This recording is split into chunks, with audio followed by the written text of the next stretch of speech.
Hey guys, I have come to the end of my rotation on the postnatal ward. It has literally been a blast. I've really enjoyed it, and throughout, as you saw from the previous videos, I've been documenting everything that I've been learning to share with you guys that information. So in this last few minutes of the video, I'm going to share with you what I have learned and things that you can also take on in your practice. So stay tuned.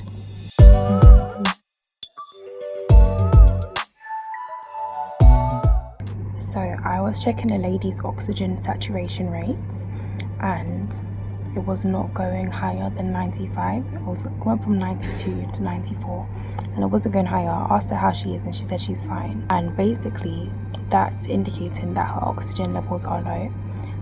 What I found that when you put the pulse oximeter, which takes the oxygen saturation levels, just at a higher angle than rather putting it all the way down in a woman's finger at a higher angle, it gives the accurate assessment, it gives the accurate oxygen rate.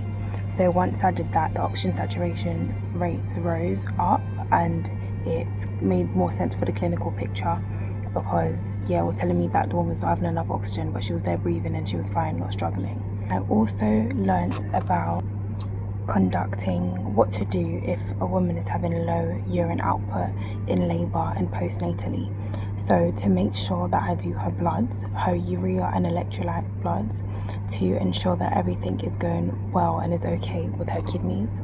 As my lady had a low urine output in labour and also postnatally, she only passed 150 mils. So it was really important for us to do her bloods and just rule that out, and we did, and they came back fine. I learned about this thing called spadius. I had a baby handed over to me who was query spadius, so I looked into this and found that it's where the opening of the penis is on the underside rather than on the tip. And I'm like, wow, as a midwife doing a check, I wouldn't have noticed that, so it was good to learn, and I will look out for that now when I do baby checks. And if a baby has not opened up his bowels, and it seems like it has been a long time, so we do expect one within 24 hours, we need to double check or check anyway in general when you do the check that the anus is patent. I had another lady who had hyperemesis, which is sickness in pregnancy and postnatally. So I learned about all the medications used for these. So there is metoclopramide, ondansetron, omeprazole. It's those three that are the main antiemetics used, and these can be given IV if a woman can't keep anything down, or if she's been having sickness and we're sending her home as she is doing better and we still want her to take anti-sickness at home, we can give them as oral tablets. I had one baby who had not fed for 5 hours, and it hadn't fed since birth. So immediately, like when I found that out, we went to help baby feed and everything.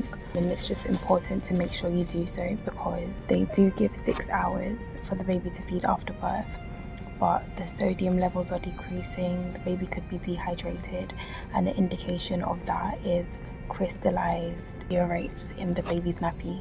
This is like orange spots in a nappy, and I had this happen before where I thought it was blood, but it was actually urate. And lastly, one of the most important things I've learned, and that we as student midwives should take onto our practice, is checking the woman's VTE score.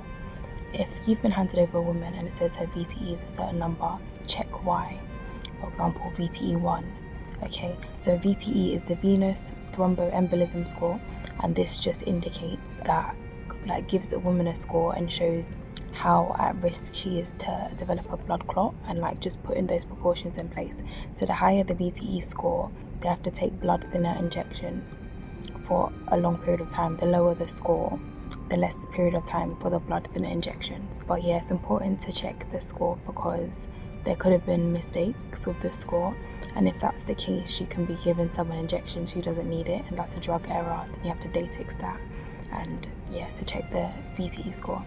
And a VTE score of 2 immediately requires those injections known as deltaparin or fragmin, or there's so many other names for it, but it's basically blood thinner injections. But that is essentially everything that I've learned so far on the postnatal ward. I've really enjoyed it. Sad to go, but I hope you've also learned something, taken notes as well. and ready to provide postnatal care to women.